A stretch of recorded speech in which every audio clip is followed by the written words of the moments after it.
अस्सलाम वालेकुम नाजरीन, मोहसिन डायरी में एक बार फिर से खुश आमदीद। सबसे पहली और बड़ी अपडेट ये है कि इंजीनियर मोहम्मद अली मिर्ज़ा साहब ने ईरानी सुप्रीम लीडर आयतुल्लाह खामनई की शहादत के हवाले से ताज़ीती बयान जारी किया है।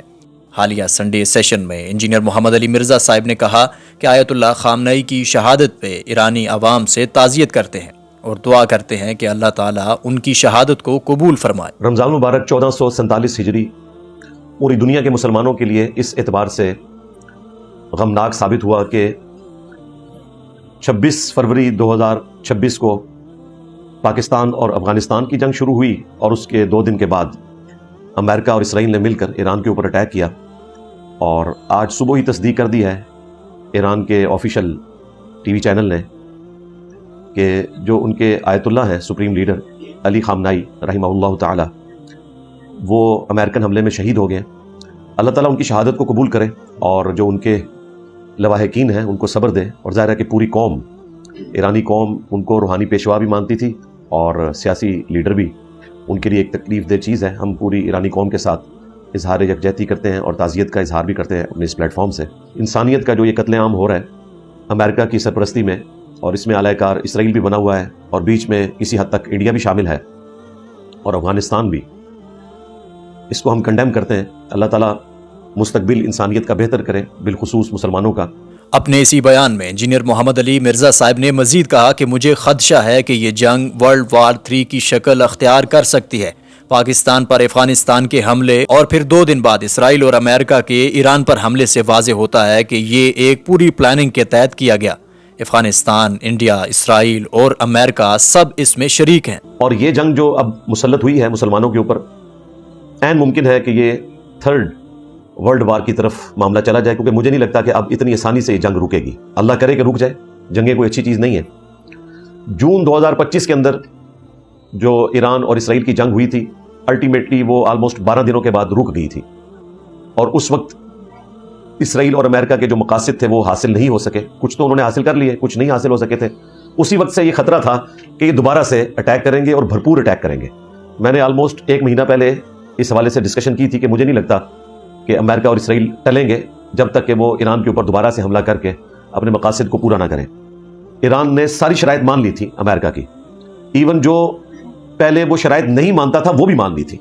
और पाकिस्तान ने भी उनको कहा था कि भाई अब आप पीछे रह गए, आपको एटम बम नहीं है बनाने देंगे, तो बेहतर यह कि आप लोग सरेंडर करें।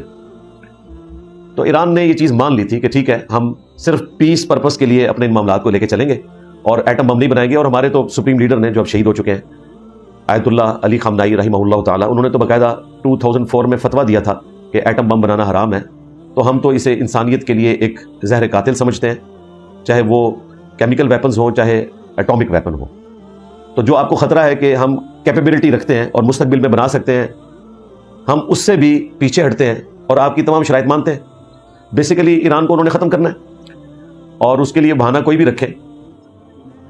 हकीकत यही है कि वो ईरान के साथ ये मामला करना चाहते थे। एटलीस्ट अब तो ये मामला खुल गया।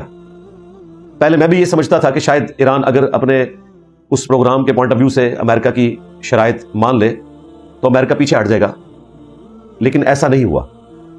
अमेरिका जो सामने अपना एक चेहरा रखता था वो अपने उस दावे के अंदर पूरा नहीं उतरा और मुसलमानों के ऊपर ये एक और जंग मुसल्लत कर दी है। मेरे मुंह में खाक। मुझे लगता है कि जिस तरह अमेरिका ने पहले हमारे कई मुल्क हड़प कर लिए, लिबिया हो, शाम हो, इराक हो, अफगानिस्तान का बेड़ा गर्क कर दिया, अब शायद ईरान के साथ भी वही कुछ करने जा रहे हैं। बोले आज़ु बिल्लाहि ताला। अल्लाह ताला ईरान के रहने वाले लोगों की हिफाजत फरमाए। 2026 को जब अफगानिस्तान ने पाकिस्तान पे हमला किया और उसके जवाब में पाकिस्तान ने उन पे हमला किया, और 2 दिन के बाद 28 फरवरी को अमेरिका ने इसराइल के साथ मिलकर ईरान के ऊपर हमला कर दिया, तो मेरा ख्याल है अब हम इस चीज़ को समझ सकते हैं कि ये सब कुछ प्री प्लान हुआ। क्योंकि इस वक्त प्रैक्टिकली अफगानिस्तान इंडिया की गोद में बैठा हुआ है, इंडिया इसराइल की गोद में बैठा हुआ है, और इसराइल तो हमेशा से अमेरिका की गोद में बैठा हुआ है। अफगानिस्तान के ज़रिए इन्होंने पाकिस्तान के ऊपर जंग इसीलिए मुसल्लत की ताकि हम ईरान के ऊपर जब हमला करें तो पाकिस्तान को अपनी फ़िक्र पड़ी हो, बजाय इसके कि वो ईरान को किसी तरीके से मॉरल सपोर्ट दे सके या इससे बढ़कर कोई सपोर्ट कर सके। उनके पास एक बहाना मौजूद हो कि हम तो अपनी जंग के अंदर फंसे हुए हैं। मुझे तो यही लग रहा है, वरना इतना बड़ा हुस्न इत्तेफाक नहीं हो सकता कि 2 दिनों के अंदर 2 इतनी बड़ी जंगें शुरू हो चुकी हैं। नाजरीन, मुफ्ती तारिक मसूद साहब ने जंग के दौरान अपनी फौज के खिलाफ नेगेटिव प्रोपेगेंडा करने वाले सहाफ़ियों को गद्दार और खबीस करार दिया। मुफ्ती तारिक मसूद साहब ने कहा कि इख्तलाफात तो हमें भी हैं और करते भी हैं, लेकिन ऐन जंग के मौका पर अपनी फौज के खिलाफ बातें करने वाला मुल्क और कौम का दुश्मन और दुश्मन का दोस्त होता है। मुल्क में जब कोई लड़ाई शुरू होती है लोग फौजियों का मजाक उड़ाना शुरू कर देते, कुछ बदबख्त लोग। बहुत बड़ा जुर्म है, याद रखो, बहुत बड़ा जुर्म है। ऐसे मौके पे जब जंग हो रही हो ना, जंग, उस मौके पे कोई मजाक उड़ाए ना अपने फौजियों का, 100 इख्तलाफात तो हमें भी हैं, मैं बयान भी करता रहता हूं। जंग के मौके पे कोई सहाफी ऐसी बात कर रहा है जिससे नेगेटिविटी फैल रही है, समझ लो ये मुल्क का गद्दार है। ऐसे में तो हक भी छुपा लिया जाता है, हक भी छुपा लिया जाता है। इसमें हक और बातिल नहीं देखा जाता, इसमें यह देखा जाता है कि कौन सा ऐसा काम है जिससे बॉर्डर में लड़ने वाले फौजियों के हौसले पस्त होंगे। कोई भी ऐसी बात की जाए, ऐसे में हक भी छुपा दिया जाता है। अगर किसी की गलती है उसको भी पर्दा डाल दिया जाएगा। मिसाल के तौर पर कोई कमांडर मैदान में खड़ा हुआ फौजियों को हुक्म दे रहा है कि आगे जाओ, कोई दूसरा आके बोलता है कमांडर तो 2 नंबर आदमी है। यार अब कहने की क्या जरूरत है? इसका मतलब ये हो कि आप अमीर की इताअत उसके दिल में उसका जज्बा कम कर रहे हो, तो ये तो डिमोटिवेट होंगे, यार हमें 2 नंबर आदमी की इताअत हम कर रहे हैं। भाई उस मौके पे जब जंग होती है, इमरजेंसी होती है, उसमें सब ने मिल के फौजियों का हौसला बढ़ाना होता है और सब ने मुत्तहिद होकर दुश्मन का मुकाबला करना होता है। चाहे सोशल मीडिया पे करें, चाहे मैदान जंग में, भाई सारे इख्तलाफात एक तरफ, लेकिन हम अपने मुल्क के साथ हैं। सवाल ही पैदा नहीं होता कि हम जब इंडिया ने अटैक किया था तो बड़ा अच्छा, एक लोगों में जो मुखालिफिन भी थे वो भी हामी होना शुरू हो गए, लेकिन कुछ बदबख्त ऐसे खबीस थे, वो आखिरी दिन तक मुखालफत करते रहे हैं हमारी फोर्सेस की। खुद ही लड़े, हम तो नहीं लड़ेंगे, इन्हीं का किया करता है, इस तरह की बकवासात कर रहे थे। लेकिन जब इधर से मिसाइल दागे गए हैं और पाकिस्तान को फतह हुई है तो फिर आ गए वापस पलट गए ना। ये मुनाफिकीन का यही है, ला इलाहा इल्लल्लाह वला इलाहा इल्लल्लाह। तो इसलिए मेरे भाई, लड़ाई में जो है ना मुत्तहिद हो जाया करो और ये कोशिश किया करो यार हमें भी मौका मिले बॉर्डर पे जाने का। अपने इसी बयान में मुफ्ती तारिक मसूद साहब ने ये इंकशाफ भी किया कि वो इंडिया पाकिस्तान के दरमियान होने वाली पिछली जंग में बॉर्डर पर जाने के लिए बेचैन थे। अभी जब मोदी ने मिसाइल मारे थे ना, तो कई लड़कों के फोन आए, मुझसे आप हमें भी लेके जाओ बॉर्डर पे। मैं कहता यार मैं खुद कोशिश कर रहा हूँ, हम भी 2-4 ठिश करने जाके क्या है, गोला आ गया तो शहीद हो जाएंगे और क्या है। सीधा हदीस में आता है, अल जिहादु मुख्तसरु तरीक़िल जन्ना, जन्नत का सबसे शॉर्ट रास्ता कौन सा है? जिहाद है।